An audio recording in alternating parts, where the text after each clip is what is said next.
Suatu saat dalam sebuah kunjungan, ada kunjungan para mahasiswa naik bis. Ketika sambil nunggu, itu sampah dikeluarkan dari bisnya. Ini luar biasa. Kuliah bertahun-tahun, nyimpen sampah pada tempatnya aja nggak sanggup. Jadi belajar apa ini? Pasti tidak belajar akhlak. Tidak belajar Islam dengan benar. Karena buang sampah sembarangan itu zolim.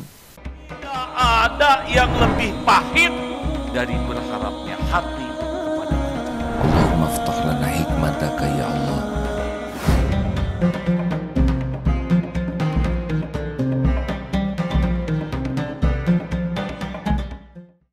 Bismillahirrahmanirrahim.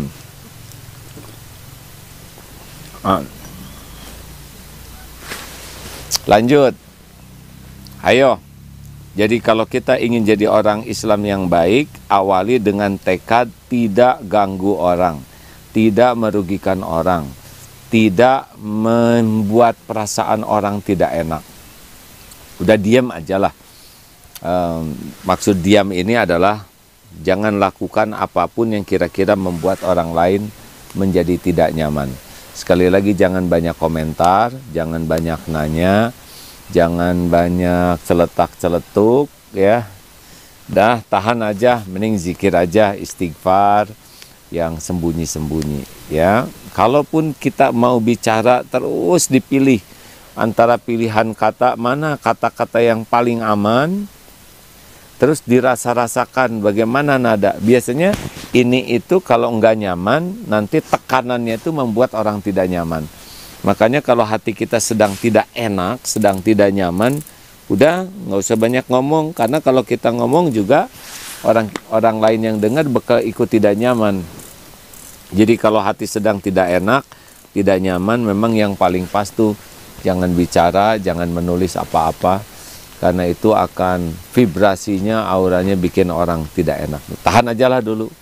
Tapi nggak kuat, pengen ngomong. Itu dia, nafsu itu adalah pasti pengen segera ditunaikan. Tapi keimanan membuat kita tahan aja lah, tahan. Tapi dia ngomongnya nggak enak, saya juga harus balas. Jangan.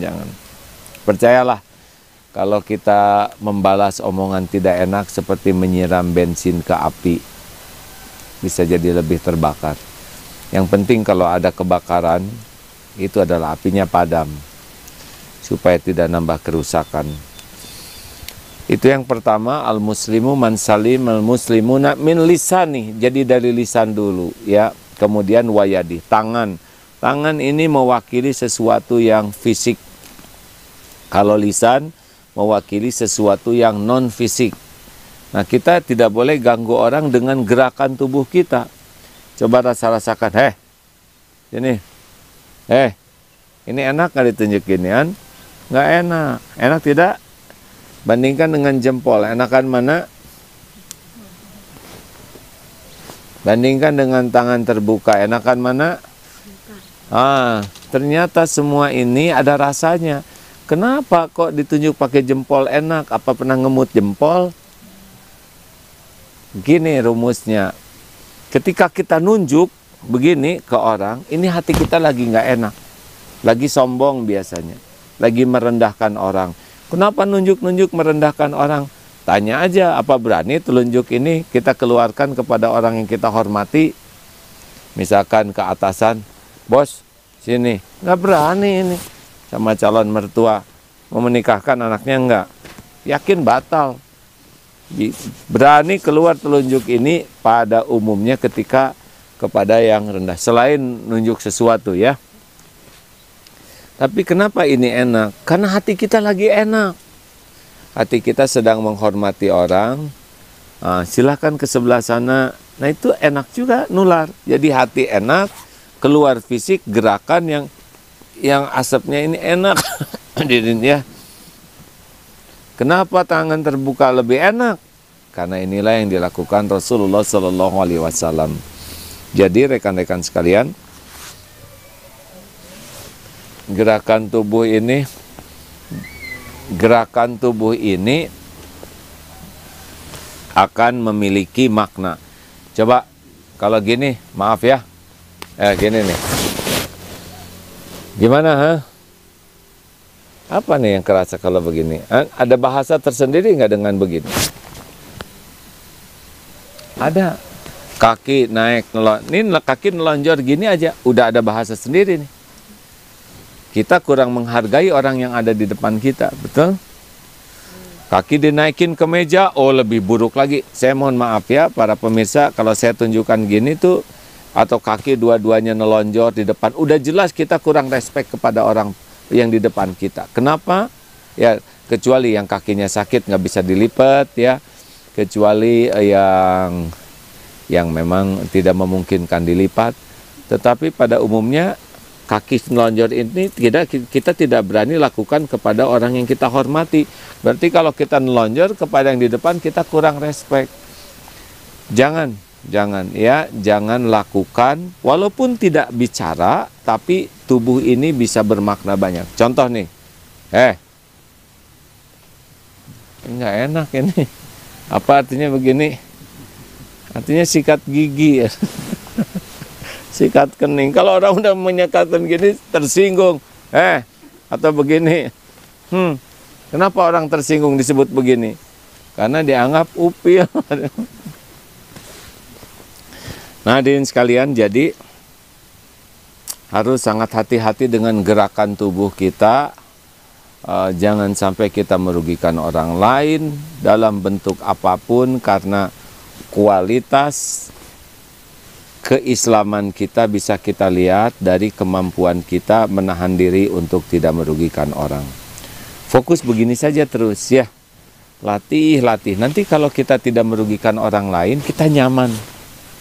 Dan itu kebahagiaan tersendiri, hadirin. Ya, jadi kalau kita ingin bahagia, jangan merugikan orang, karena merugikan orang lain itu tidak baik. Tidak baik itu sesuatu yang tidak disukai Allah. Capek nggak sih berbuat baik? Gini ya, ini sudah berulang kali disampaikan. Kalau kita melakukan ketaatan, kita pasti capek.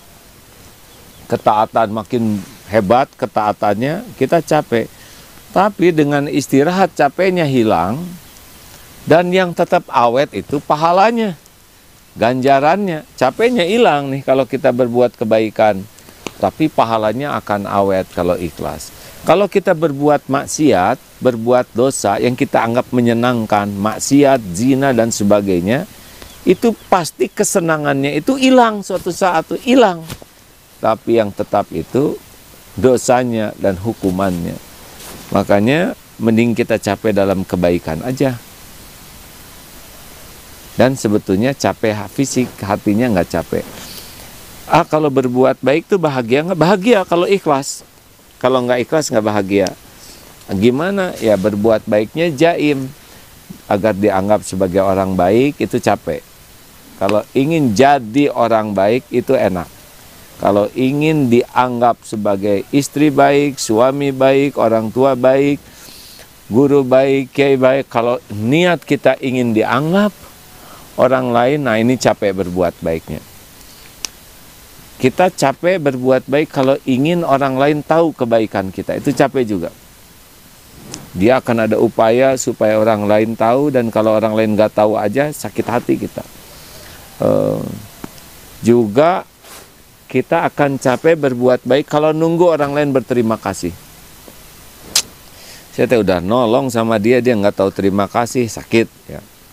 Kenapa nggak enak hati ketika itu? Karena nggak benar. Harusnya sudah saja.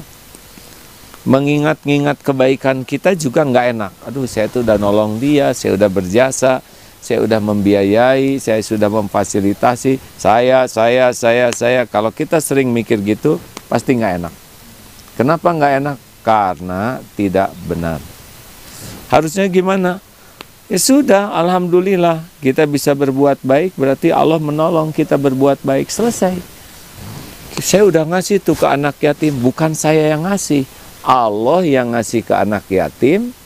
Kita diuji jadi jalan, diuji loh ya. Kita diuji jadi jalan. Nih seperti ini nih. Wah, mau bangun pesantren di sini, Agim bangun. Mana Agim bangun pesantren? Kalaupun jadi ini pesantren di sini udah pasti sudah tertulis di Lauh Mahfuz. Saya dan kawan-kawan diuji oleh Allah, dilibatkan dalam takdir ini. Kalau merasa ini saya yang membangun, ini saya yang jerih payah, udah pasti nggak enak. Kenapa nggak enak? Karena ingin diakui orang. Berbuat baik juga tidak akan enak kalau kita nunggu orang balas budi. Kemana nih budi ya, kok belum dibalas? Misalkan itu lebih nggak enak.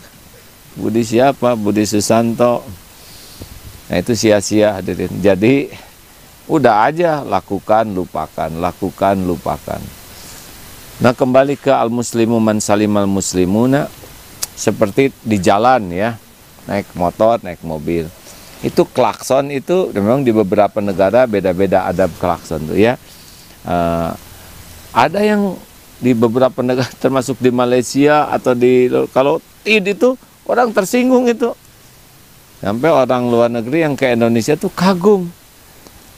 Kenapa katanya itu di Indonesia klakson bunyi terus? Oh, dijelaskan ini adalah silaturahim katanya. Nah, Indonesia banyak alasan. Jadi tid gitu ya. Makin panjang tidnya makin dalam itu ya. Rasa jengkelnya. Astagfirullah. Alhamdulillah.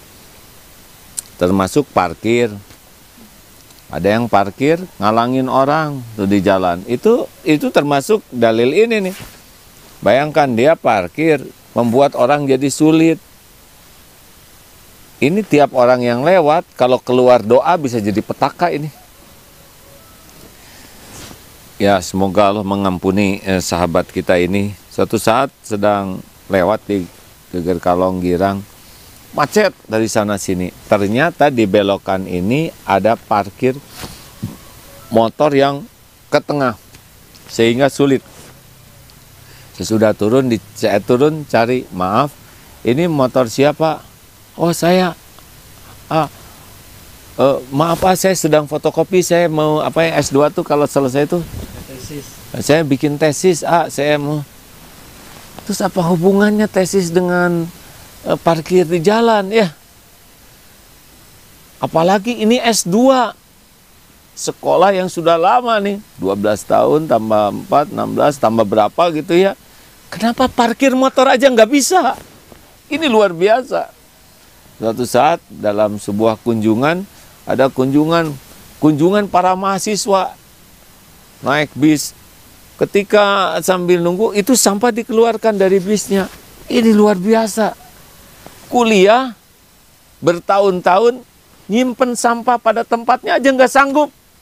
Jadi belajar apa ini? Pasti tidak belajar akhlak.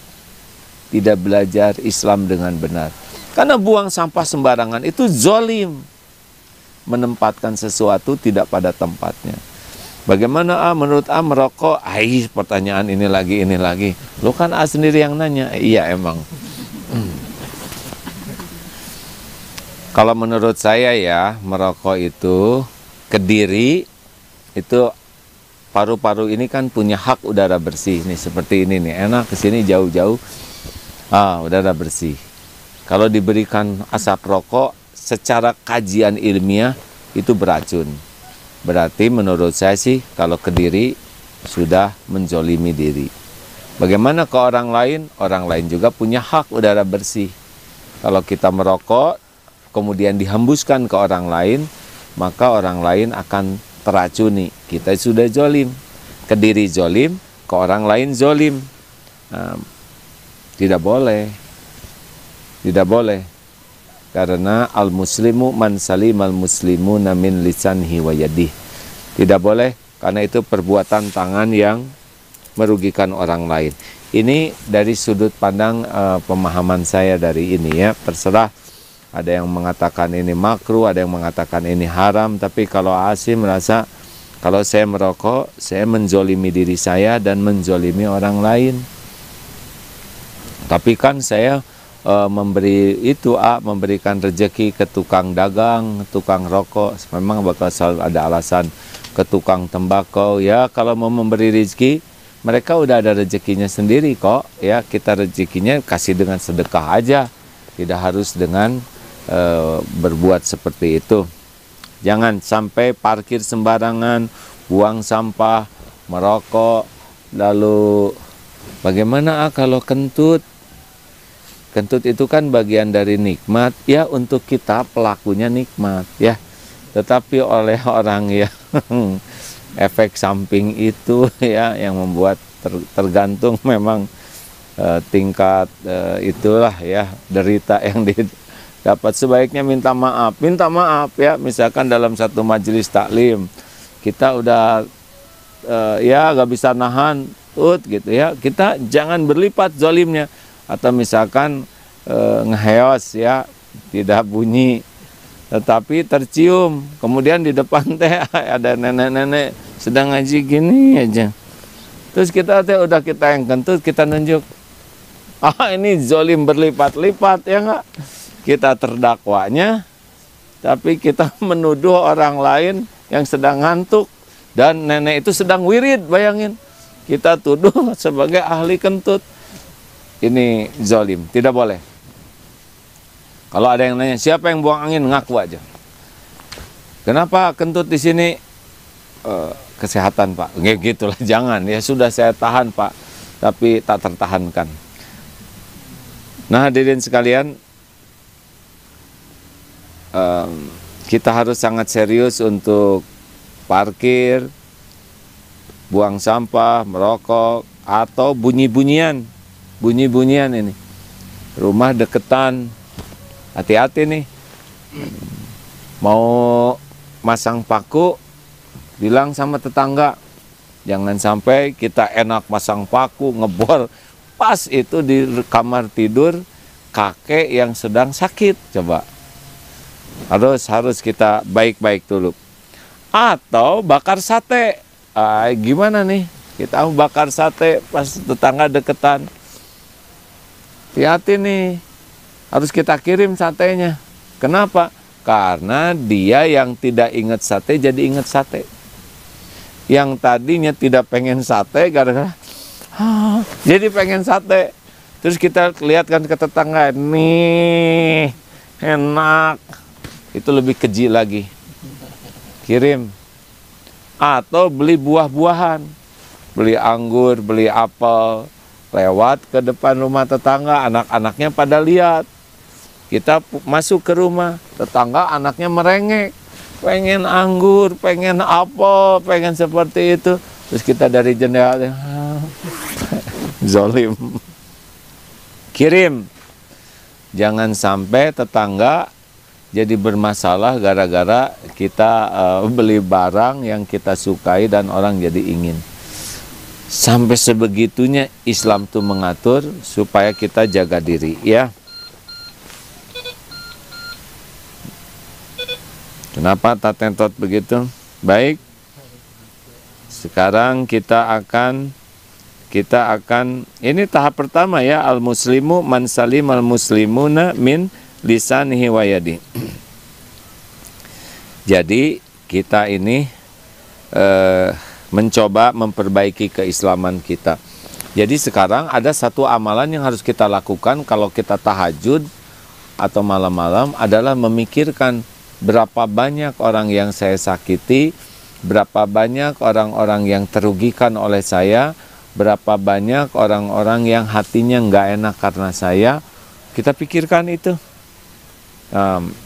Ada yang efek langsung dari perbuatan kita, tapi saya nggak ngomong apa-apa tapi dia nggak enak sama saya. Saya beli kendaraan, tetangga saya jadi nggak enak. Kalau gitu beda urusan ya. Karena sehebat apapun yang kita lakukan kebaikan, pasti akan ada orang yang tidak suka, beda urusannya. Ada orang tidak suka karena memang perbuatan kita yang menyakiti orang lain, dan ada orang yang tidak suka karena memang dia penyakit hati. Itu beda kapling. Itu rekan-rekan sekalian,